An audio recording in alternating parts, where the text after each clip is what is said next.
আমার মন ভালো রাখার অন্যতম উপায় হচ্ছে একটা বই।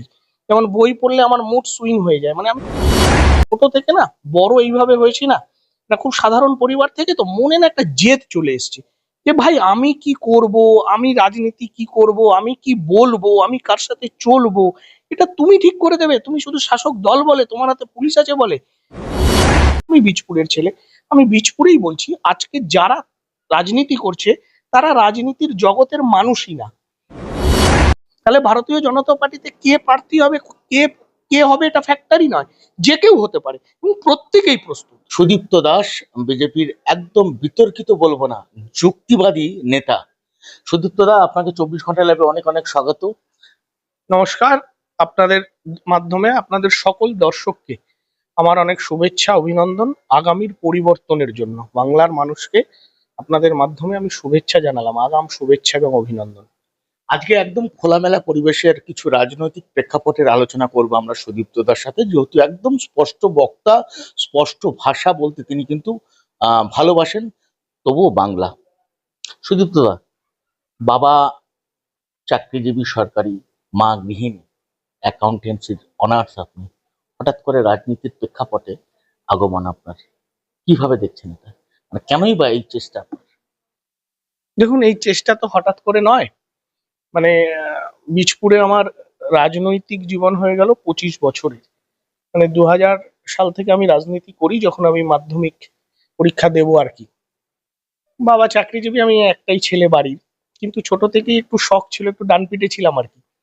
তো স্কুলে ফুটবল খেলা, ফুটবল টিম তৈরি করা, খেলতে যাওয়া, সংগঠিত করা, এমনকি পাশের স্কুলের সাথে মারামারি, তাতেও জড়িয়ে পড়েছি। মার মার খেয়েছেন হ্যাঁ, তোমার বাবার? হ্যাঁ, হ্যাঁ, প্রচুর। আগে তো এখনকার দিনে তো মাস্টার মশাইরা মারলে দেখি থানায় কেস হয়। আমাদের হুম। সময় তো আপনিও জানবেন যে মাস্টার মশাইরা গুমগাম পিঠে কিল মারতো। বাবার তো মারামারি করলে বাড়িতে গিয়ে বলতে সাহস পেতাম না, কারণ বাড়িতে আবার মার খেতে হবে। তো যাই হোক, পাড়ার খেলাধুলা, এখান থেকেই আজকে রাজনীতি মানে কি সংগঠন, অনেককে নিয়ে থাকা, অনেক মানুষকে নিয়ে থাকা, মানুষের মধ্যে থাকা। তো এই নেশাটা তখন থেকেই তৈরি হয়। বাবা কাকাকেও ছোট থেকে দেখেছি খুব মাথা উঁচু করে। হ্যাঁ, বাবা খুব সামান্য চাকরি করতেন। মানে আমাদের সময় আপনিও জানবেন, আমাদের ওই বয়সে একটা রেলে চাকরি করা লোকের খুব সামান্য মাইনে ছিল। ফলে খুব স্বাচ্ছন্দ্য জীবনযাপন ছিল না। মানে ছোট থেকে খুব আরাম আয়েস, এয়ার কন্ডিশনার এরকম কিছু দেখেছি, এরকম নয়। খুব সাধারণ একদম নিম্ন মধ্যবিত্ত পরিবার থেকে হয়েছে, কিন্তু সবাইকে নিয়ে থেকেছি। মানে ছোটবেলায় দেখেছি বাবা কাকা পিসি সবাই একসাথে। বাড়িতে দেখেছি যে একটু খাসির মাংস মাসে একদিন এলে মা আমাকে একটু বেশি দিয়ে নিজেরা একটু কম খাচ্ছে। ফলে এই যে নিজে ত্যাগ করে অন্যকে একটু ভালো রাখা, এটা ওই ছোট থেকেই দেখেছি, বড় হয়েছি। ফলে মানুষের মধ্যে থাকার এই শখ থেকেই রাজনীতিতে একত্রিত আসা, ভাবে। একত্রিত ভাবে, যে একটু অনেকে মিলে থাকতে চাই, অনেকে মিলে ভালো থাকতে চাই। মানে ভালো থাকার সংজ্ঞা তো এক একটা মানুষের কাছে এক এক রকম হয়। কোনো মানুষের কাছে ভালো থাকা মানে আমার কটা বাড়ি হলো, আমার কটা গাড়ি হলো, কি হলো। আর আমার কাছে ভালো থাকা হচ্ছে আমি আপনি দুজন মিলে কতটা ভালো থাকলাম। কারণ আমি মনে করি সমাজ ভালো না হলে, পরিবেশ ভালো না থাকে, আমি ভালোটা থাকবো কি করে? আমি যে পরিবেশে আমি বড় হব, আমার পরবর্তী প্রজন্ম বড় হবে, সেই পরিবেশটাই যদি ভালো না থাকে, তাহলে ভালো থাকতে হবে সবাই মিলে। তাই রাজনীতি। আম, এক কথা বলা যেতে পারে, পরিবেশের যে পরিবর্তন যেটা দেখছেন এখনকার রাজনীতির প্রেক্ষাপটে দাঁড়িয়ে, আর আপনি যে বাল্যকালের অভিজ্ঞতাটা আপনি বললেন, আহ কতটা তাৎপর্যপূর্ণ এবং কতটা পার্থক্য রয়েছে এখনকার রাজনীতি, এখনকার সমাজ, আর আপনি যখন ওই শিক্ষা অবস্থায় ছিলেন তখনকার রাজনীতি, তখনকার সমাজ। পরিবর্তন হয়েছে অনেক। মানে আগের রাজনীতি আর আজকের রাজনীতিতে অনেক পরিবর্তন যেমন হয়েছে। একটা উদাহরণ। আমি ভীষণভাবে মেধাহীনতা দেখতে পাচ্ছি, বিশেষ করে তৃণমূল কংগ্রেস আসার পরে। যদিও আমি শুধু তৃণমূল কংগ্রেস বলবো না, এটা একটা সামাজিক অবক্ষয় তো বটেই। মানে সামাজিক অবক্ষয় হচ্ছে, তার ফলে রাজনীতিরও অবক্ষয় ঘটছে। আর তৃণমূল কংগ্রেস এই অবক্ষয়ের গতিটাকে তীব্র করে দিয়েছে। মানে রাজনীতিতে যেভাবে ব্যক্তি আক্রমণ, যেভাবে কুরুচিকর কথা হচ্ছে, এটা কাম্য নয়। লড়াইটা তো হচ্ছে তোমার পার্টির সাথে আমার পার্টির, একটা আদর্শের, আমি একটা যুক্তির কথা বলবো। কিন্তু এখানে আশ্চর্যজনক ভাবে আপনি দেখবেন, আমি যখনই শাসক দলকে কিছু বলছি বা শাসক দলের ভুল ভ্রান্তির কথা বলছি, বিধায়ক চেয়ারম্যানের ভুল ভ্রান্তির কথা বলছি, বিধায়কের, ব্যক্তি কারুর বিরোধী আমি নই, ব্যক্তি তার সাথে আমার কোনো শত্রুতাও নেই। ফলে এই যে মেধাহীন মানুষরা রাজনীতি এসছে, এবং রাজনীতি না করা মানুষ রাজনীতিতে এসছে। আজকে যদি আমি বীজপুরের ছেলে, আমি বীজপুরেই বলছি, আজকে যারা রাজনীতি করছে তারা রাজনীতির জগতের মানুষই না। আর যারা রাজনীতি জগতের মানুষ, যদি তৃণমূল কংগ্রেসই বলি, শাসক দলে বলি, যারা রাজনীতি করা মানুষ তারা সাইড লাইনে, আর অরাজনৈতিক মানুষগুলো সামনের সারিতে। এটার একটা ব্যাপকভাবে প্রভাব পড়েছে। তৃণমূল কংগ্রেস এই গতিটাকে, তৃণমূল কংগ্রেস এমন এমন মানুষদের নিয়ে এসে নেতা বানিয়েছে, ফলে রাজনীতির মান ভীষণ ভাবে করেছে। সুস্থ প্রতিযোগিতার বদলে একটা অসুস্থ প্রতিযোগিতার সৃষ্টি হয়েছে। সমাজের কি পরিবর্তন হচ্ছে না, কিংবা যুব সমাজের? ভীষণ পরিবর্তন হচ্ছে, এটাই তো বললাম। আপনি তৃণমূল করেন, আমি বিজেপি করি, মানে আপনার সাথে আমার লাঠালাঠি থাকতে হবে। কেন এটা হতে পারে না যে আপনার সাথে আমি লড়াই করব, যুক্তিতর্ক করব, এবং যুক্তিতর্কের পরে যখন আমরা পাশাপাশি বাড়িতে থাকি কেন একসাথে চা খাবো না? কিন্তু তৃণমূল কংগ্রেস এই রাজনৈতিক পরিবেশটাকে কলুষিত করে দিয়েছে। আমি একা তৃণমূল কংগ্রেস দায়ী বলছি না, এটা বহুদিন ধরেই এই সামাজিক অবক্ষয় ঘটছে, কিন্তু তৃণমূল কংগ্রেসের গতি তাকে অনেক বেশি করে দিয়েছে, মানে ফাস্ট করে এক দিয়েছে। কথায় সুদীপ্ত দা, আপনি বলতে চাচ্ছেন যে রাজনীতির যে আহ, ঘরানাটা যেটা বিগত দিনে ছিল, সেটা কিন্তু ময়দানে ছিল, রাজনীতির ময়দানে। আর এখন ঘরের অন্দরমহলে চলে এসেছে। একদম চলে এসছে। কোনো সুস্থ প্রতিযোগিতা নেই তো। হোক না কে কত বেশি জানে, কে কত বেশি কাজ করতে পারে, কে কার কত ভুল ধরতে পারে। কোনো একটা টপিক নিয়ে আলোচনা হোক, ঝড় উঠুক, আপনি আমাকে হারান না। আমার ক্ষমতা আছে, আমি রাজনীতির লোক, আপনি রিপোর্টার, আপনি আমাকে একটা ব্যাঁকা প্রশ্ন করলে বা একটু আমার স্ক্রিপ্টের বাইরে প্রশ্ন করলে আমি রেগে যাচ্ছি, কারণ আপনি আমার স্ক্রিপ্টের বাইরে প্রশ্ন করেছেন। আমি বলছি এই অসহিষ্ণুতাটা ঠিক নয়, সহিষ্ণু একটা হতে হবে। কথা মনে পড়ে গেল, বাবুল সুপ্রিয় বিধানসভাতে যে ব্যবহারটা করেছে, একটা সাংবাদিকের ক্যামেরা নিয়ে নেওয়ার হুমকি। এটা অসহিষ্ণুতা। আমি বলছি না, মানে সমাজটাই অসহিষ্ণু হয়ে পড়ছে।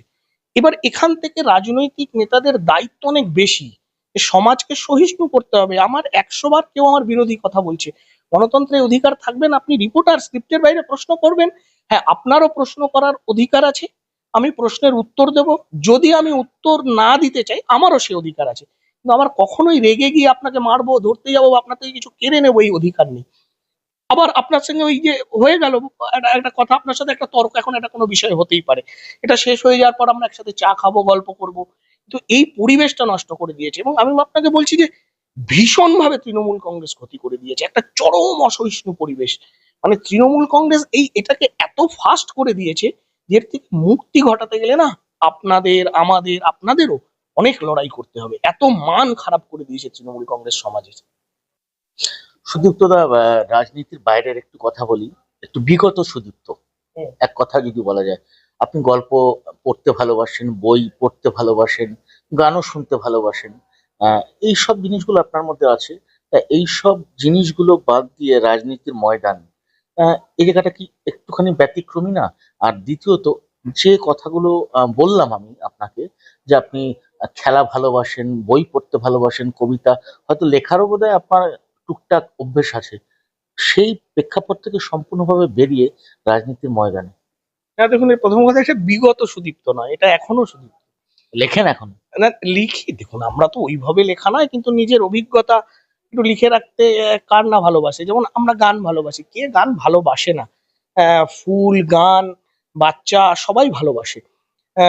আর এই বই পড়াটা ছোট থেকেই নেশা। মানে আমার খুব মনে পড়ে যায়, আমরা ছোটবেলায় তখন বাবা ওই সোনামানিক নিয়ে আসতো, একটা পত্রিকা বেরোতো, তারপর চাঁদ মামা নিয়ে আসতো, শুকতারা নিয়ে আসতো, পুজোর সময় শারদীয়া শুকতারা বেরোতো। মানে আমরা বছরভর অপেক্ষা করতাম, প্রতি মাসে তো শুকতারা নিতাম, আর সারা বছর অপেক্ষা করতাম ওই শারদীয়া শুকতারাটা কখন আসবে। এবং যখন হাতে এসে পৌঁছাতো শারদীয়া শুকতারা, যেমন ধরুন আপনার পুজো তো ধরুন অক্টোবরে, হুম।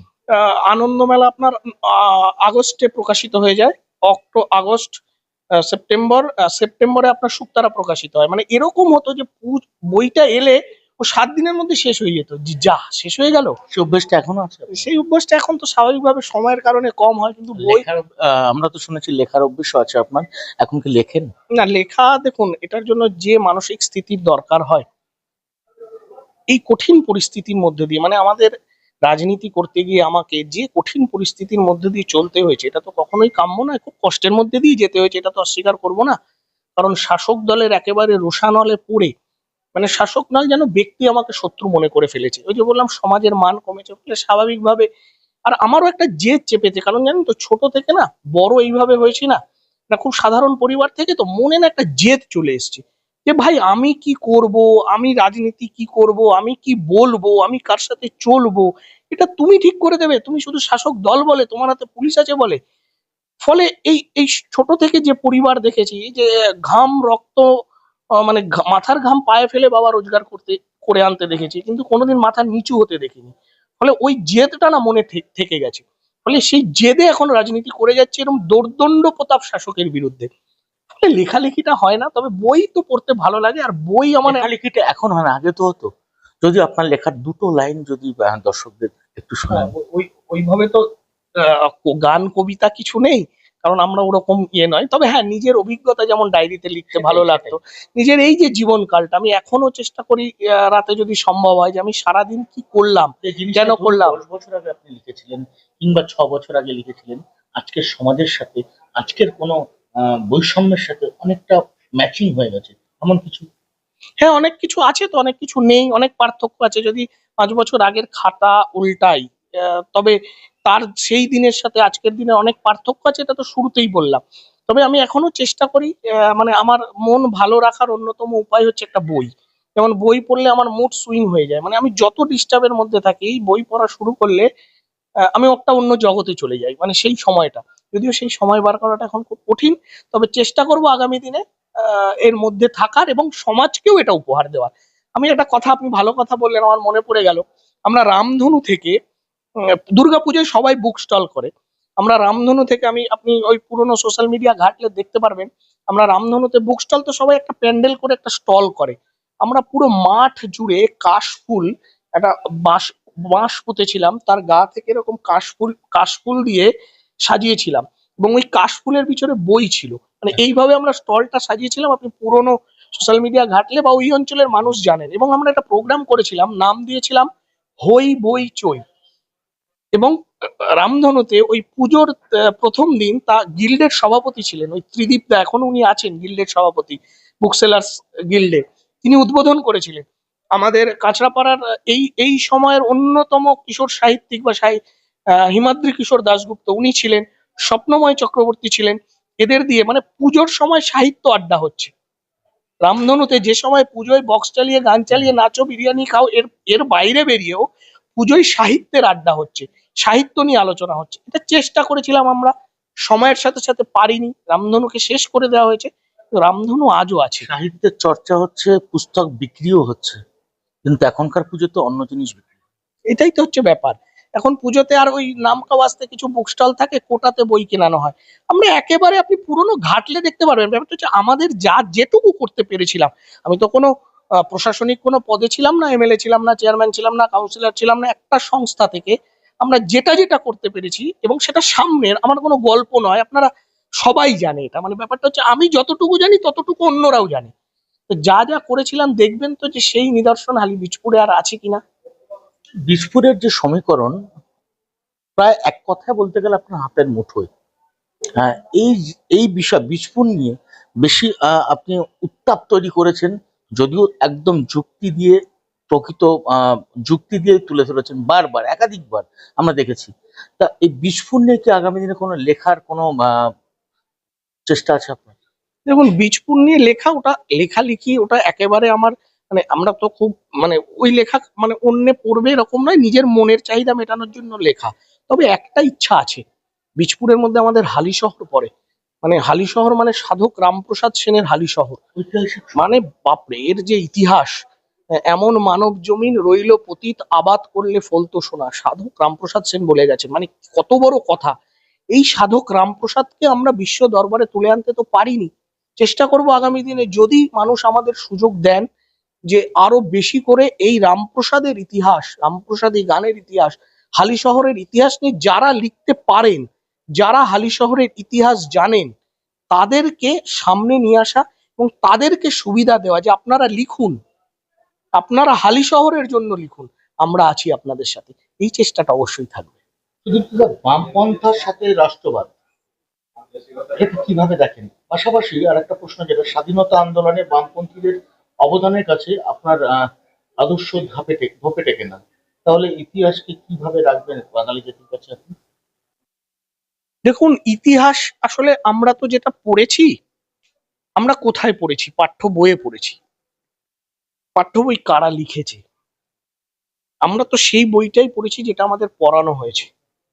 স্বাধীনতার পরে যারা ওই সিলেবাস কমিটিতে ছিলেন, রমিলা থাপার, ইরফান হাবিবরা, তারা যা পড়িয়েছে আমরা সেটা পড়েছি। প্রকৃত ইতিহাস আমরা কতটুকু জানতে পেরেছি, মানে জানার তো এ অসীম সমুদ্র, কিন্তু আমরা জেনেছি সেইটুকু যেটুকু আমাদের এরা জানিয়েছে। স্বাধীনতার পর থেকে কংগ্রেস ক্ষমতায়, যা আপনি বলুন না, খুব স্বাভাবিক বুদ্ধিতে আমি বলি, আমরা ভারতবর্ষের ইতিহাসে মোগল নিয়ে যতটা জেনেছি, আমি আপনি যতটা জানি, বাবার হলো আবার জল সারিল ঔষধে, বাবর থেকে হুমায়ুন অব্দি আমরা বলে দেবো। আমরা মহারানা প্রতাপ নিয়ে কতটুকু জানি, আমরা ভারতবর্ষের অন্য রাজাদের নিয়ে কতটুকু জানি, আমরা বাংলার মানুষ, আমরা শশাঙ্ক নিয়ে কতটুকু জানি, আমরা প্রতাপাদিত্য নিয়ে কতটুকু জানি, আমি জানি না। আমি জানি না। চেষ্টা করছি ভীষণভাবে জানার, বই খোঁজার, নিরপেক্ষ বই খোঁজার। বিজেপি কি লিখছে আমি সেটাও বলছি না। আমি একজন মনে করি যে ভারতবর্ষের মাটিতে দাঁড়িয়ে ভারতবর্ষের কথা বিজেপির থেকে বেশি কোনো দল বলেনি। ভারতবর্ষের মাটির যদি কোনো পার্টি হয়ে থাকে যারা ভারতবর্ষের সংস্কৃতির কথা বলে, তাহলে সেই দলটার নাম ভারতীয় জনতা পার্টি। আমি 19 সালে জয়েন করেছি, কিন্তু আমি যত দেখছি এই দলটাকে, তত মুগ্ধ হচ্ছি যে ভারতবর্ষের ইতিহাস এইভাবে তো কেউ জানানোর চেষ্টা করেননি। আজকে সেলুলার জেলে কারা ছিলেন, বিভিন্নভাবে সাভারকারকে ব্রিটিশদের দালাল বলা হয়। আমি ইতিহাস পড়তে গিয়ে গায়ে কাটা দিচ্ছিল, একটা নিরপেক্ষ একজন লেখিকার লেখা পড়ছিলাম, দেবারতী মুখোপাধ্যায়ের গল্প, উনি গল্প লেখেন, বা আরো অনেকের লেখা পড়ছিলাম, যে কি অমানসিক অত্যাচার ওখানে করা হতো সেলুলার জেলে, আইডিয়া নেই। সেই ইতিহাস আমাদের জানানো হয়নি। স্বাধীনতা আন্দোলনে হেমচন্দ্র কানুনগো, উল্লাসকর দত্তদের কথা আমরা কতটুকু জানি? এক লাইন এক লাইন করে জানি। এই বাংলায় প্রথম বোমা বানানো হয়েছিল, হেমচন্দ্র কানুনগো শিখে এসেছিলেন, সেলুলার জেল উড়িয়ে দেওয়ার পরিকল্পনা করেছিলেন এই উল্লাসকর দত্ত, পরবর্তীতে পাগল হয়ে গেছিলেন ওই অমানসিক অত্যাচারে। ইতিহাস জানি আমি আপনি, এক লাইন করে হয়তো এখন যাচ্ছি, কতটুকু জানানো হয়। তাহলে ইতিহাস কোনটা? এই ইতিহাসটাকেই জানতে হবে, ভারতবর্ষের মানুষকে জানাতে হবে ইতিহাসটা। এতদিন ধরে কংগ্রেস এবং বামপন্থীরা এটার ক্ষতি করেছে। আর আপনি বললেন না বামপন্থী জাতীয়তাবাদ, আমরা জানি বামপন্থীরা নর্মালি জাতীয়তাবাদী হয় না। মানে বামপন্থী হলে সেটা আন্তর্জাতিকতাবাদে বিশ্বাসী, তার দেশের সীমানা ছাড়িয়ে যাচ্ছে, তার দেশ নিয়ে কোনো কথা নেই, কিন্তু মেধা আছে, বিষাক্ত মেধা। তো আমরা চাই যে দস্যু রত্নাকর বাল্মীকি হয়েছিলেন, আমরা যদি এরকম মেধাবী মানুষগুলোকে ভারতবর্ষের সংস্কৃতিটা বোঝাতে পারি এবং সঠিকটা তাদের দিয়ে বলাতে পারি, সেই ধরনের মানুষ যদি বেরিয়ে আসে, অর্থাৎ মেধাবী জাতীয়তাবাদী মানুষ, রাষ্ট্রবাদী মানুষ, যারা এই বিজেপির সংস্কৃতির কথাটা বলবে। আজকে যেভাবে এখনো আজকের দিনেও বিজেপিকে মানুষ দারুণ ভোট দিচ্ছেন, কিন্তু কিছু এই বিষাক্ত মেধা, তারা দেখুন কত ন্যারেটিভ সেট করছে। কিন্তু আমি বলছি বিজেপির মতন ভারতীয় সংস্কৃতির কথা কেউ বলে না। এই বলাটার জন্য যদি আরো মেধাবী মানুষগুলোকে আমরা পাই, আমরা আনতে পারি, তাহলে ভারতবর্ষের ইতিহাস নতুন করে লেখার প্রয়োজন হয়ে পড়েছে। এর মধ্যে আপনাকে একটা ছোট্ট প্রশ্ন যেটা করতে ইচ্ছে হচ্ছে, আহ বঙ্কিমচন্দ্রের মাটি, নৈহাটির মাটিতে বঙ্কিমচন্দ্রের গন্ধ। আমরা যদি একদম অতি সহজে বলি, আজকে ধরুন সুদীপ্তদা, আপনার বাড়িতে কোনো আত্মীয়ের বিবাহ, প্রবেশ পথ থেকে আলো রোশনাই, কার্পেট ইত্যাদি ইত্যাদি থাকে। বঙ্কিমচন্দ্রের যে জন্মস্থান আমাদের কাঁঠালপাড়া, তার প্রবেশ পথ দেখেছেন নিশ্চয়ই আপনি, বাদ বাকিটা আপনি বলুন। তো কিছু বলার নেই, সামগ্রিক কিছু বলছি না আমি, কিন্তু প্রবেশ পথটা এটা ভাবুন তো, এইটা তো আমাদের সামাজিক দায়িত্ব। এটার বিরুদ্ধে আমি বলছি রাজনৈতিকভাবে যেমন আমাদের দায়িত্ব প্রতিবাদ করা, আপনাদেরও একটা বড় দায়িত্ব। কারণ এটাকে কোনো গণ্ডির, আজকে যারা বঙ্কিমচন্দ্র চট্টোপাধ্যায় নিয়ে নানান কথা বলছেন, আজকে তিনি বন্দে মাতারাম, আজকে কথা হচ্ছে তো কে মর্যাদা দিয়েছে বন্দে মাতারামকে, কারা তুলে এনেছে, গায়ে আগুন লাগানো। বঙ্কিমচন্দ্রের আপনি লেখাগুলো পড়বেন, কি উল্লেখ ছিল সেই লেখায়। আজকে আমি কোনো বিতর্কিত কথা বলতে চাইছি না, কিন্তু সেখানে কি উনি উনি কি বলেছিলেন, উনি কি বলতে চেয়েছিলেন, যে কারা বিপদ, সেই বঙ্কিমচন্দ্রকে সাম্প্রদায়িক বলে একসময় দেখে দেওয়া হয়নি। কিন্তু আজকে এই গভর্নমেন্ট আসার পর এই ভারতীয় জনতা পার্টি তাকে, বঙ্কিমচন্দ্রকে আমাদের সামনে আরো বেশি করে নিয়ে আসছেন।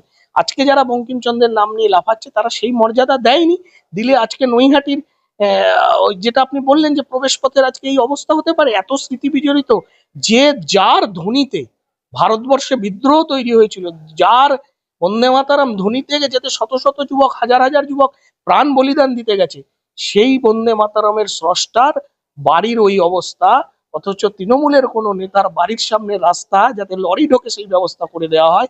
আমি বারবার বলছি যে দুটোকে একটা থেকে আরেকটাকে সরিয়ে দিলে হবে না।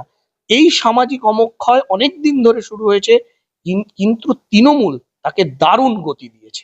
তৃণমূল আমাদের সমাজের পক্ষে এক ভয়ঙ্কর প্রবণতার নাম হচ্ছে তৃণমূল, কি সরানো দরকার। এই এই গতি যদি ক্রমশ ঊর্ধ্বমুখী হয়, ক্রমাগত বাড়তে থাকে, তাহলে তো একটা টাইমে তো ধ্বংসের ছাড়া অন্য কোনো তো শব্দ আমার মুখ থেকে বেরোচ্ছে না। তো তাই হবে, এই জন্যই তো লড়াই। আমরা ভারতীয় জনতা পার্টি প্রতি মুহূর্তে লড়ছে।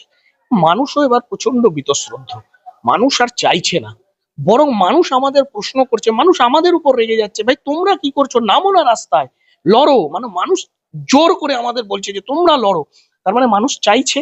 আপনি বলছেন মানুষ চাইছে না। এই সম্প্রতি বাজেট, রাজ্য সরকারের বাজেট ঘোষণা হওয়ার পর যুবসাথী প্রকল্প এবং তার আগে লক্ষ্মীর ভান্ডারে কাতারে কাতারে মহিলা, কাতারে কাতারে যুবক লাইনে দাঁড়িয়েছে এই ভাতা পাওয়ার জন্য। আপনি বলছেন মানুষ চাইছে না। এইটা যদি একটা সরকারের কাজ হয়, বাজেট যেটা দেখলে, তাহলে তো এটা দুঃখজনক। বেকার ছেলেদের হাতে কাজ নেই, পশ্চিমবঙ্গে কোথায় কর্মসংস্থান, তাই জন্য লাইনে দাঁড়িয়েছে। আর বাকি রইল লক্ষ্মীর ভান্ডার। ভারতীয় জনতা পার্টি বারবার বলছে, দেখুন আমাদের লক্ষ্য, কোনো সরকারের লক্ষ্য কোনো প্রকল্প বন্ধ করা হয় না। ভারতীয় জনতা পার্টিও খুব পরিষ্কার ভাবে আমাদের দলের নেতৃত্ব বলেছে, এই যে লক্ষ্মীর ভান্ডার, এই টাকা আরো বাড়ানো হবে। এবার এখানে প্রশ্ন আসে যে তাহলে কি আমরাও ভাতায় বিশ্বাসী? না, আমরা বলছি কর্মসংস্থান দিতে হবে, প্রতি ঘরে কাজ দিতে হবে। তার সাথে পশ্চিমবঙ্গের যে বর্তমান অবস্থা, এই মানুষগুলো যতদিন স্বাবলম্বী হচ্ছে না, যতদিন তাদের তাদের হাতে কাজ, সব ঘরে চাকরি না থাকছে, ততদিন এই মানুষগুলোকে কিছু অর্থসংস্থান, এবং সেটা আরো বেশি পরিমাণে, যাতে সেই মানুষটার একটা চলার মতন ব্যবস্থা হয়। 1500 টাকায় চলে না, আমরা বলছি 3000 দেব, যাতে একটা পরিবারের ন্যূনতম চলতে পারে। আর সুদীপ্ত দা, আপনার কাছে আমার শেষ প্রশ্ন। বিভিন্ন রাজনৈতিক, সে আপনি বিজেপি দলটা করেন এবং একদম নিষ্ঠার সাথে করেন, বিজেপি হোক, তৃণমূল হোক, সিপিএম হোক, যে কোনো দলে একটা বর্তমান সমাজে কিন্তু দেখা যাচ্ছে একটা রাজনৈতিক প্রেক্ষাপটে একটা হিংস্রতা মনোভাব লক্ষ্য করা যায়। সেটা আপনিও হয়তো দেখেছেন, হয়তো আপনাদের দলেও কিছু কিছু ক্ষেত্রে আপনি দেখেছেন, বিরোধী দলেও দেখেছেন। কিন্তু ঘটনা হচ্ছে, আপনি একদম যুক্তি তর্ক দিয়ে মানুষের কাছে আপনার ভাষা তুলে ধরেন। এটা বরাবর কিন্তু দেখা যাচ্ছে, এটা গোটা জেলা সাক্ষী। আগামী দিনে যদি আগামী নির্বাচনে প্রার্থী হিসেবে আপনাকে গণ্য করে দল, আপনি প্রস্তুত? দেখুন, আমরা রাজনীতি করি তো, রাজনৈতিক সৈনিক। আমরা যে কোনো কাজের জন্য প্রস্তুত, এবং ভারতীয় জনতা পার্টির মতন একটা ডিসিপ্লিন দল তার সৈনিকদের যে কোনো কাজের জন্য যে কোনো সময় প্রস্তুত রাখে।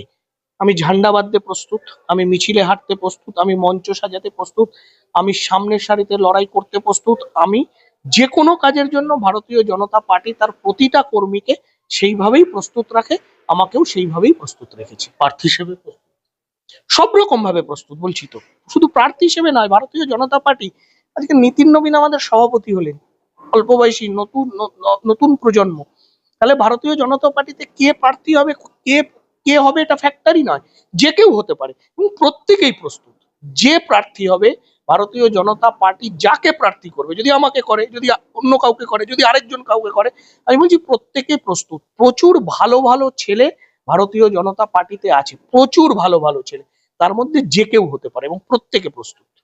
শুনতে পারলেন, একদম সরাসরি প্রশ্নের সরাসরি উত্তর কিন্তু সুদীপ্ত দা, অর্থাৎ সুদীপ্ত দাস কিন্তু আজকে আমাদের 24 ঘন্টা ল্যাবের এই অনুষ্ঠানে তিনি রাখলেন। এবং শুধু তাই নয়, তিনি কিন্তু সরাসরি জানালেন তার যে বাকরুদ্ধ তাকে কেউ করতে পারবে না, এবং দল দল নির্দিষ্টভাবে যে কাজ তাকে দেবে, সে প্রার্থী হোক, কিংবা পতাকা লাগানো হোক, কিংবা মঞ্চ সাজানো, সব কাজে প্রস্তুত সুদীপ্ত দাস। আপনারা দেখছেন 24 ঘন্টা লাইভ, দেখতে থাকুন, সঙ্গে থাকুন।